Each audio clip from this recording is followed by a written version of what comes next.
coach, and I might be a prophet of the Most High God. Welcome to episode number 300 of the Dime Devotional Daily Inspiration, Motivation, and Exhortation. I am dropping dimes at 10 a.m. and 10 p.m. Central Standard Time. Check out the website, briankey360.com, to catch up on all the dime devotionals you may have missed, but also check out that blog, imightbeaprophet.com. I promise you it's going to bless you real good. Tonight's episode number 300 is Your Success is Guaranteed. Your success is guaranteed. So it's no secret, but let me just overstate the fact. I've sat in this chair 300 times and cut on the camera. Why? Because I'm on a mission. I'm on a mission because I walked away from a six-figure business to speak, to mentor, and to coach. I'm here to edify, to clarify, and to empower you to extinguish all that God has placed in you, to fulfill each of your talents, gifts, abilities, skills, hopes, dreams, passions, callings, interests, and enthusiasms here on this earth, not in the next life, in this life. I am called specifically to speak to a very distinct group of people. I call them pitchers, pioneers, innovators, creators, trailblazers, underdogs, revolutionaries, extraordinaries, and strategists. Pitchers. Your success is guaranteed. I'm speaking to you. I'm speaking to myself in the same breath, because all I see is me. All I see is my own image. Your success is guaranteed if you don't quit. Your success is guaranteed if you don't quit. I got more, but that's the gist of it. Success is guaranteed if you don't quit. There's some hard facts about your journey. Here's what you got to realize. It will cost you. It's going to cost you some energy. It's going to cost you some time. It's going to cost you some effort. It's going to cost you some embarrassment. It's going to cost you everything. It's going to cost you some ego, some pride, but it's also going to prove you. It will prove you. It will prove if you really want what you say you want. And if you don't want it, give it another time, because you just missed the cycle this time. You'll catch up on the cycle next time. But now, once you miss the cycle a couple of times, once that cycle comes back around, you'll be ready. Why? Because you remember the pain. You remember the heartache. You remember the embarrassment of missing the cycle the first time. Once you fail the test, all you need is that feeling of failure to motivate you. Nothing motivates you like failing. One of the facts you'll also face is discipline.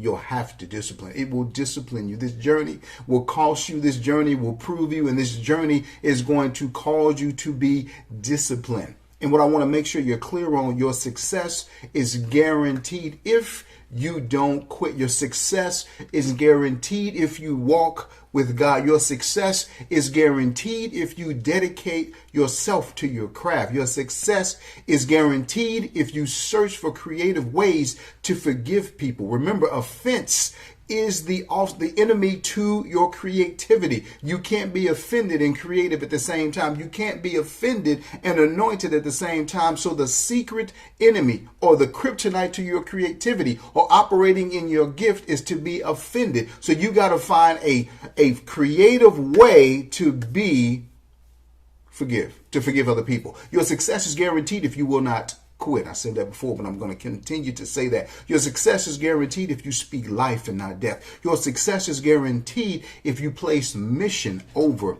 money. Your success is guaranteed if you use the stumbling blocks as the cornerstones. All that you've been through, all that you've seen, all that has embarrassed you, all the stuff that you had to overcome, if you can use it as the capstone, the cornerstone, make that the centerpiece of what you speak about. As you promote life, as you protect life, as you preserve life, make sure you're very clear on what you overcame. Your success is guaranteed if you repent early and often. Your success is guaranteed if you choose transparency over ego. Your success is guaranteed if you trust what God has placed in you. Your success is guaranteed if you allow your gift to make room for you. Hear what I'm saying? Your success is guaranteed. I'm living proof. Your success is guaranteed if you don't quit. I've mentioned many people in these 300 episodes. I told you about Richard Fosbury. Richard Fosbury could not do the high jump to save his life. So he had to invent, instead of jumping forward, he had to jump backward. And now in 1968, Richard Fosbury won the Olympics jumping backward over the high jump and jumped higher than anyone else ever. He won the gold medal in 1968, and from that point, everyone to this day now jumps backward over the high jump. It's called the Fosbury flop. I told you about Ratan Tata of Tata Motors. Ratan Tata of Tata Motors. He tried to create, he was in the commercial vehicle business, entered into the passenger vehicle business. It was not successful. He was trying to be the first indigenous Indian car maker in India to sell cars to his fellow Indians. It was an utter failure first. Ford got wind of it. He flew over to America, to Detroit, to the headquarters of Ford to discuss selling the passenger vehicle division of his company, but he was disrespected by none other than Bill Ford, who told him he didn't know anything. And why in the world did he get into that business? Mr. Ratan could not stand for that disrespect. He left that night, went back to India, and turned Ratan passenger vehicles into one of the largest passenger vehicles, the most successful passenger vehicle companies in the world. A short 9 years later, this time he was in another meeting with Mr. Bill Ford. Instead of him going to Detroit, Mr. Ford came to India to talk about buying none other than Jaguar and Land Rover. Why? Because there was 2008, there was a financial crisis. The big three were suffering. They were hemorrhaging money left and right. And so Bill Ford had to admit to Mr. Tata, who he disrespected just 9 years before, you are doing Ford a major favor. You are helping us out. What I'm saying to you is, if you can stick with it, you can do your own Fosbury flop. If you stick with it, you can turn any business, any opportunity. Your success is guaranteed. You can turn any opportunity into a success if you stick with it, if you won't quit. Lucille Ball, who was a B-list actress until she started her hit show called I Love Lucy, but she refused to not do the show unless her and her husband could produce it, and her husband could also star in it. See, her husband was from Cuba, Desi Arnaz, and they didn't think that America in the 1950s was ready to see a man of color married to a white woman. So they told him no. What did Lucy do? Lucy Liu took her show on the road and made it a success. And once she made the road a success in vaudeville, that's what the word. In vaudeville, now the studios wanted her back, and now she had leverage. So not only did she get the show that she wanted, not only did she get her husband on the show, but she also produces herself, and they got the rights to redistribute it after the fact. And I can't really remember the word, but they also got the rights to redistribute the show once it aired. The first rights to re-air, something to that effect. Those rights were so expensive. This is the point I'm trying to make. Those rights were so lucrative that she sold them back to the studio 10 years later for $1 million. So she negotiated because of her juice. She had enough leverage. This is what I'm saying to you guys. Know your talents, abilities, gifts, and skills. Know what you bring to the table. When you know who you are and what you bring to the table, you have leverage. You got something to talk about. When you know your gift, when you know what you do, when you know what you do is good and you produce solid quality work, you transform people. You don't just do transactions, you transform. You now can leverage that in the marketplace. She leveraged it, took the $1 million, and she opened Desi and hers first studio. Do you hear what I'm saying? This woman, she was number one, she was a woman in comedy. Number one, she was the first woman to own her own studio. Number two, the first, maybe not the first, but one of the few women millionaires in Hollywood. And she did that from the status of at best, a B status movie actress. But she was able to stick with her craft, believe in herself. She was able to make the adjustment. Peter Norman. Peter Norman is the guy. If you know the iconic picture in 1968 of the 200 final, where you saw two men of color standing with their hands at a fist. There was two men. One was the gold medalist. The other was the silver medalist. I'm sorry, the bronze medalist. But the silver medalist was a Caucasian man. His name was Peter Norman. He was the fastest man, even to this day, from Australia. In the 200 and several other events, Peter Norman not only stood with them in victory, but he also stood with them in principle because he believed in human rights. His stance would cost him. He would not be invited back to the Olympics the next year, even though he was the fastest man. Even when several years later, 1960, several years later, when Australia hosted the Olympics, Peter Norman's name was not anywhere on the VIP list. He was not invited in any way to come back and join in the celebration. He was the fastest man in track and field that Australia had ever seen. Why would they not include him? But he did get a call. He did get a call from the president of the Olympic Committee. And the president said, I need you to come. I want to see you.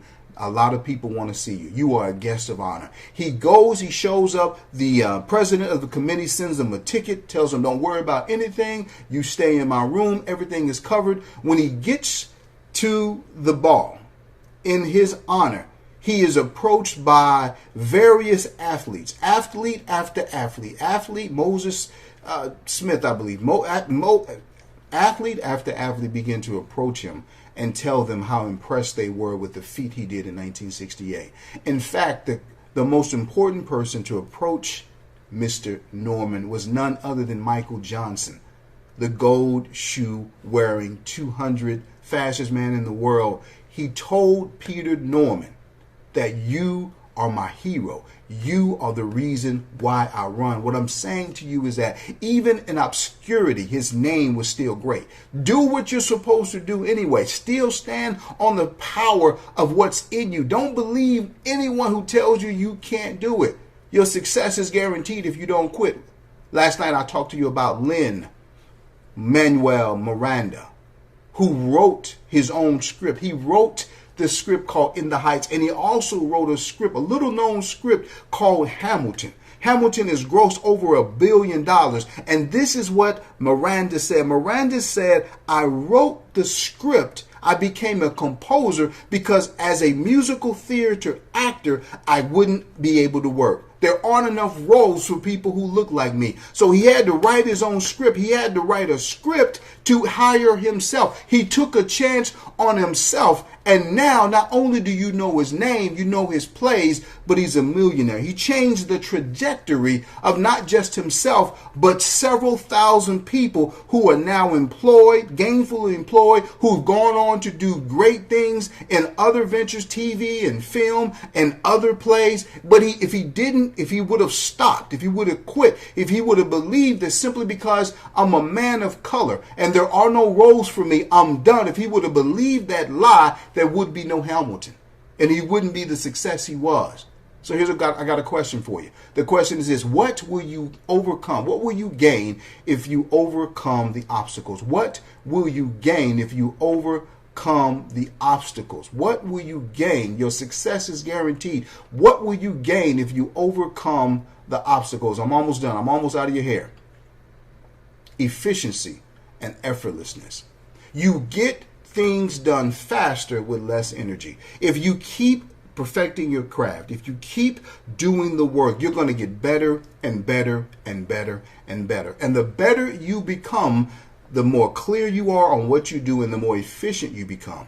It's powerful. Number two, what do you gain if you overcome the obstacles? Number two, efficiency. No. Number two is clarity and edification. Clarity and edification. You become clear on what you do, who you are, and why you do it. Do you know those are the three biggest questions anyone can ask or answer in this world? Why am I here? Who am I? Why am I here? And what am I supposed to do? By you operating in your gift, by you not giving up on what you see, by you sticking with your craft, by you mastering your craft, by you overcoming the obstacles, by you standing in the gap and doing the hard thing when everyone else walks away, you continue to do the work, you will find out who you are. Your purpose is all around you. We have this mistake. We like to say, find your purpose, find your purpose. But scripture says your purpose, before you were in your mother's womb, I foreknew you. So what does that mean? That means that your purpose came before your person. So how can you find something that existed before you did? That's like you trying to discover America. No, America was here. You just figured out that it was here. So what I'm saying is that your purpose is not something you find. Your purpose finds you. It's something that you allow to happen in your life. Your purpose finds you. Your purpose is an organism. It's like a butterfly. On one end, it looks like a caterpillar, then it looks like a cocoon, and then finally it looks like a butterfly. The DNA is the same, but at one time you crawled, then you were in a cocoon, and now you fly. And the power of a butterfly is that the butterfly will fly over the areas where he used to crawl. The areas where he had to move inch by inch, he now can fly over. And the power in that is your DNA is still the same. You're still the same individual. You have just transformed. And so what I'm saying is that your purpose is going to transform you if you let it. Point number 3, legacy. What will you gain by overcoming? What will you gain if you don't quit? You will be successful. You will be successful if you don't quit. Legacy and a lasting blessing. You will shift your bloodline and many others. The trajectories will be changed if you are obedient. Because David was obedient, because David got himself together, he was able to put his son on the throne named Solomon. And Solomon began where his father ended. Let me say that again. Solomon began where his father ended. Solomon didn't have to go back and make the same mistakes.